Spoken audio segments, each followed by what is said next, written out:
Hello and welcome to this episode of the Worship Band Builder podcast, where we are working with you to lay the foundation for skillful worship. I'm Eric Roberts, and I'm joined by my co-host Emily Roberts. Hello. And we are on, if you're watching this on YouTube today, we are on a totally new setup. Like, we're looking straight at you, at the camera, instead of looking straight at each other. So go on YouTube, check out this new angle. Do you like this angle? I mean, I don't know. Do you like this angle? Time will tell. Time will tell. I don't know. We keep changing it up because, episode, 16, I think, is where we're at. And we just like to mess around. I just like to make stuff difficult. Mostly. But today we're going to do 10 tips for worship leaders. Okay, so I found this on Worship Leader Collective, and this is posted by, I guess, now I don't even know his name. Oh, Joel. I'm going to have to shout out joelbrown.co.uk because he posted this little, meme and 10 tips. And so I read them months ago. I haven't read them lately. And okay. Emily has never read them. Have never read them. And I told her, don't you dare read the show notes. I have not seen these yet. No. So let's read these. I'm going to read these to her. Then we're going to talk about them. And we're going to see what we think about 10 tips for worship leaders. Would this really help? I mean, it got a lot of likes. Okay. It was a very pretty, thing. I don't know, whatever you call that. It was a pretty thing. It was a pretty thing. Yeah. Good. So let's see. Number one, let's just get into this because this is going to be a crazy week for us and we got a lot of cool stuff going. And so let's just get through these 10 tips. Number one, make sure you have a development plan that addresses your skills, character, and leadership potential. You don't become a well-rounded worship leader by accident. Be intentional about growth. Okay. Can you read me that first part one more time? Maybe a little slower. That kind of confused me. This guy he's a super smart guy. We're like, we can't even figure out number one. Okay, number one, make sure you have a development plan that addresses your skills, character, and leadership potential. Okay, so that sounds like personal development to me. Yeah, look, like skills, character, leadership, and a plan, maybe what you're going to do. Look at yourself and go, I'm going to make a plan to develop myself. That's probably it. I think that is actually an excellent tip because I think that is probably the biggest thing that gets overlooked. We're busy trying to build the band and make the stage look perfect and maybe coordinate our songs with the service theme or whatever it is that is occupying our thoughts. But are we, as the worship leader, taking responsibility for our personal development? Are we becoming better on our instruments, better vocalists? Are we, most importantly, maintaining our spiritual well-being so that we can represent the Lord when we're on the stage? Yeah, I'm in full support of tip number one. Well, tip number one, make a development plan. That's pretty proactive. I mean, a lot of people don't plan, and especially most of us don't plan anything. Right, especially plan an entire plan that addresses your skills, character, and leadership. That's pretty epic. That is specific. Yeah, number one is epic. And you don't become a well-rounded worship leader by accident, so be intentional about growth. And that is probably what I've been saying all along since we launched Worship Band Builder was continual and intentional training. And that's kind of what this is. But it's continual intentional training for yourself. For you. Yeah, because if you're a worship leader and you've got flaws, you can see your flaws in your whole team just spreading out and wreaking havoc on your team. And really, as a worship leader, for me, it's always been about trying to overcome my own personal obstacles because I can't really lead if I can't get there on time. I can't really lead if I don't plan ahead. I can't lead if I don't know the parts when I get there. So as a leader, I was always struggling with my own stuff, get my own stuff right. So Makes sense. This is key. Number one, way to go, Joel Brown. Number one, we love it. Let's go to number two. Number two, invest time, money, and training in your gifts and skills. Raw talent makes for a good one-hit wonder, but it isn't enough for sustainable ministry. Yeah, you're going to have to pay. Okay. I like that one. Well, that kind of ties into number one, I think. Yeah, and I think you hear a lot of coaches, and I don't harp on this, but a lot of the coaches I listen to, financial coaches and some of the people who I follow, they're always talking about, you got to spend money, you got to invest. And I always kind of think, well, of course, because they're selling stuff. But it's true. Anything that I've done, I've usually spent money, and I'm good with that. I spend money on myself. I went to college. My parents spent money. No arguments from this side of the yes, table. she's not. She's like, yep, he does spend the money. But when you see something like recently, I was going to get a skateboarding course for Augie. Yes. Yes, a skateboarding course. Okay. It's really, but it's training. Like he's trying to learn. So I want to get him this course that goes, this is what the guy's saying. Invest time and money in training for your skills. Because Maybe not on a skateboarding course. Well, no, I think you should. You should you should invest in skateboarding courses. You could add that in, but that's not what our what's his name? Joel. That's not. I don't think that's where Joel was going. The heart of the matter is this: invest the money in your training. So, hey, if you want to learn to skateboard, why just kick around out there for years trying to do it when this guy, Aaron Keys, he's like a pro skater. He made all these little things. So there it is. There you go. So, well, now I will say, okay, that was sort of a blanket statement. Don't be afraid to spend money. So maybe it's a worship conference. As a vocalist, I would say don't be afraid to go get a vocal coach. Even if you are a trained vocalist, I find that I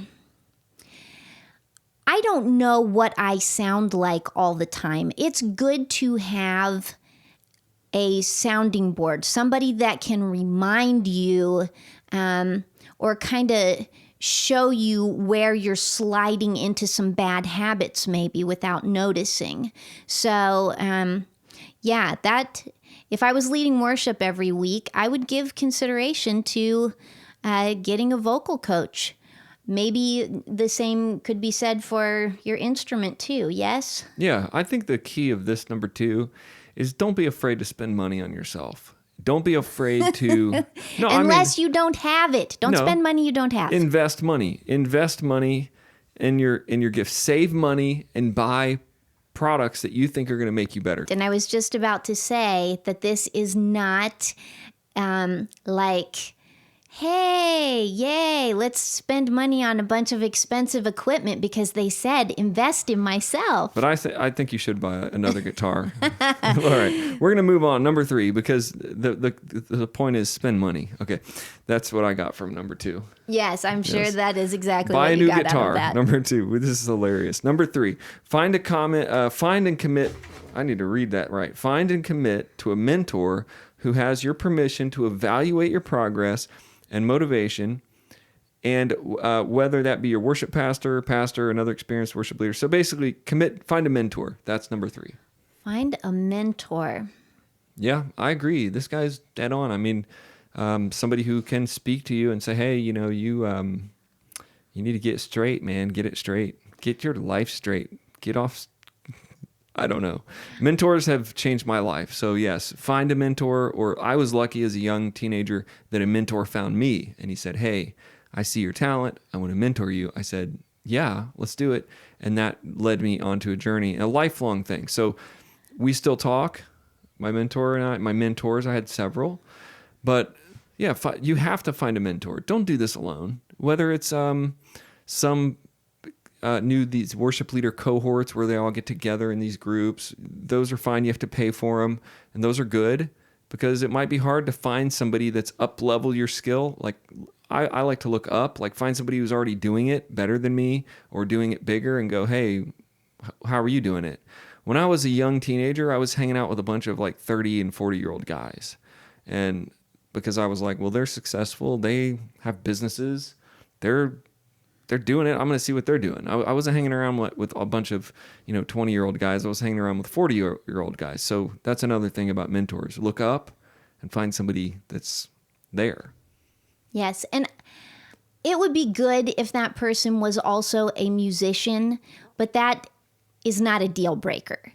If it's somebody that can be a spiritual mentor for you, take it. Yeah, I think of it, I had a pastor as a mentor, then I had one of the worship leaders as a mentor, and then I had some older guys that were much older as mentors, and then I would spend a lot of time just sitting around talking to my grandpa, who was a pastor, and we had, different viewpoints, and I would just pick his brain. So that's good. Number 4, if you need help finding a mentor, just send us a note, send us an email. We do coaching. All of these podcasts and webinars don't replace a mentor, but they're a good place to start. And then if you need to find somebody personally, you can just send me an email. Number 4, learn to worship in the absence of music to ensure music doesn't become the object of your worship. That's harder to do than it sounds for most of us due to our modern dependence on music for worship. Learn to worship in the absence of music. Yeah, I mean, I get that.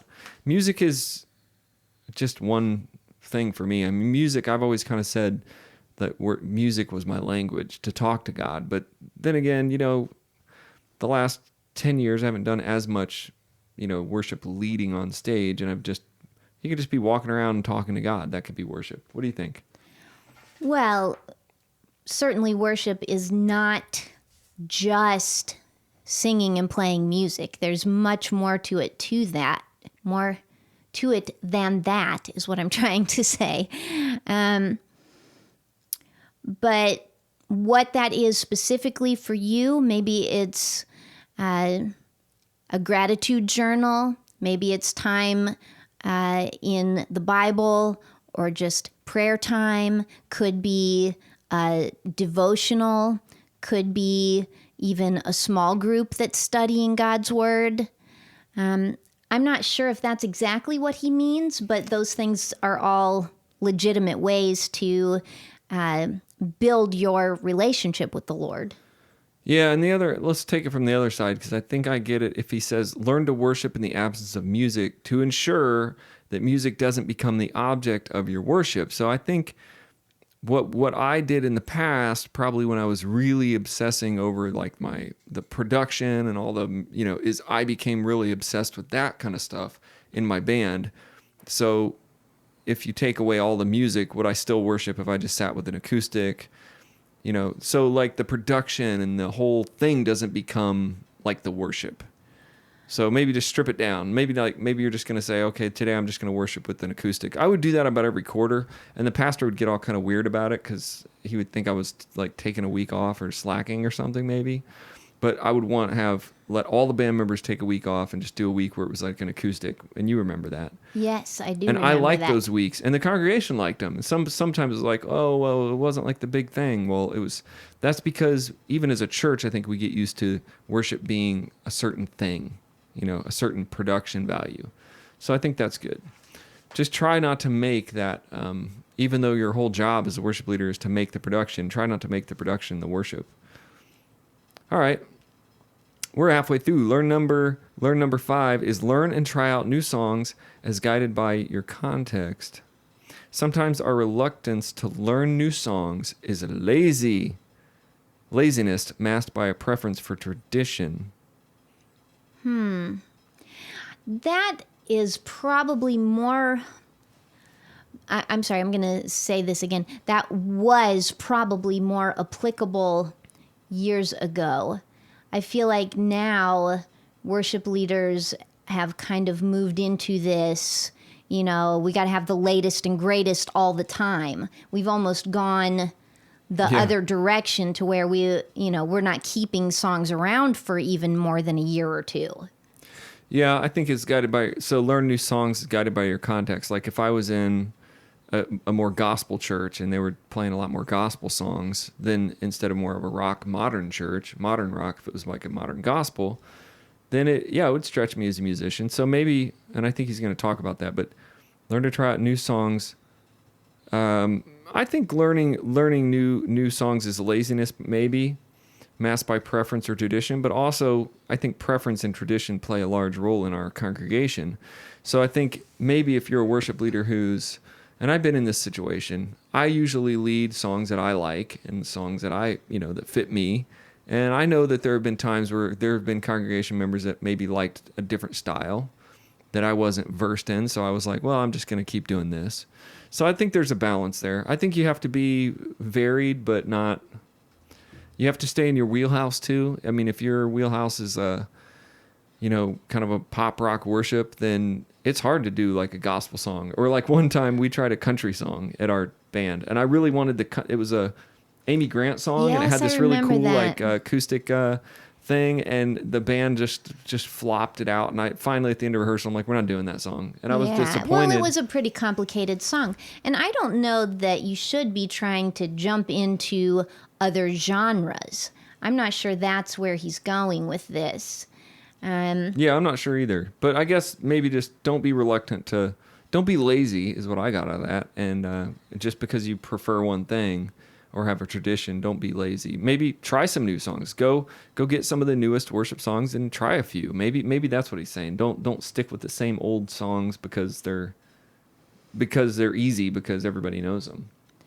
There's a certain amount of, you need songs that everybody knows because that's what they're comfortable singing. They don't have to focus on learning the song. They can actually worship to the song. So I don't think this is saying just get rid of all the stuff that you're comfortable playing or that has been used more than once or however many times. But I do think that there can come a place where you're in a rut. And if you're in a rut, you probably know it. You probably are going, yeah, I wonder if they're going to be okay with this song one more time. Right. If that's where you are, then yeah, that's probably something that needs to be addressed. Yeah. All right, number 6. Number 6, learn your hymns too and try to find ways to make them fresh and musically accessible. Oh, well, that is so cool because I agree with that. we are getting ready to publish a hymns songbook. And Yeah. the key to the hymns songbook that we're doing is that we're making them playable for guitar players and anybody who just doesn't feel comfortable changing chords every 2 or 3 beats. So Yeah, I love the hymns. I've never had a problem with this, but some people do. Some of these young worship leaders, and now send me notes, or old worship leaders. Some of you guys just don't like hymns, and I've met people. I'm so scared to make any generalization statement in our current culture right now. But some worship leaders just have told me I don't like hymns. I'm not doing them, and I'm like, oh wow. I grew up not in church, but my grandfather and grandmother. I don't know. And then my classical training, I just like hymns. oh, I love hymns. So I don't get that idea. So if that's you and you're like, no, I just don't like hymns, they're dumb. Send me a note. Tell me why. Put some comments down in the thing. I want to know why you don't like them. And if you're there going, well, there's so many chords, and I get it, because if you don't simplify them, then they don't sound good. And that's what that songbook's going to be. Very simple 4-chord hymns. You take out all of the passing chords, and it makes it more guitar driven. So check out the YouTube videos too. We've done a lot of those on the channel. And then they're like, oh, that's a cool song. That's a cool thing. But hymns are in the old school version, a hymn is very annoying, really, when you hear it just in an old style to a modern band. It's like that they can't really translate that. Guitar players can't, 4/4 rock drummers can't. It's like weird, and maybe that's why people are against them. So I would say, like he says, try to make them musically accessible. Try to make them easier. Try to make them a new version. And I think the church has done pretty good with that in the last decade. Oh, yes. Ever since Chris Tomlin did the Amazing Grace, My Chains Are Gone, there have been several hymns that have gotten a fresh face, and they have added a chorus, potentially made them more contemporary. Yeah, made him more better. Thank you, Chris Tomlin, for making that song more better. All right, so that's number 6. And I think, I'm enjoying this conversation, but I think we should save 7, 8, 9, and 10 for the next episode. So this will go into part 2 episode. I'm with you. I don't think we're going to squeeze that into this episode. So Yeah, I feel like it's getting to the point where the episode is going to end, and we've got kind of a lot of good stuff. So we'll make sure you check out the next episode for part 2 of 10 Tips for Worship Leaders. We're taking this off of the Worship Leader Collective post that I found by joelbrown.co.uk. And actually, I'll tell you, Joel, I think he's like a medical doctor. Really? Yeah, so we'll talk about that in the next episode. Also, if you want to, make sure you go to worshipbandbuilder.com, check out all the podcasts, all the past webinars. We're doing webinars now that kind of go along with some of our podcasts, which gives me a chance to doodle on the screen and do all the stuff that I like to do to make it a little more in depth. So if you like a topic, check out worshipbandbuilder.com and then go to webinars. And we will see you next time. God bless.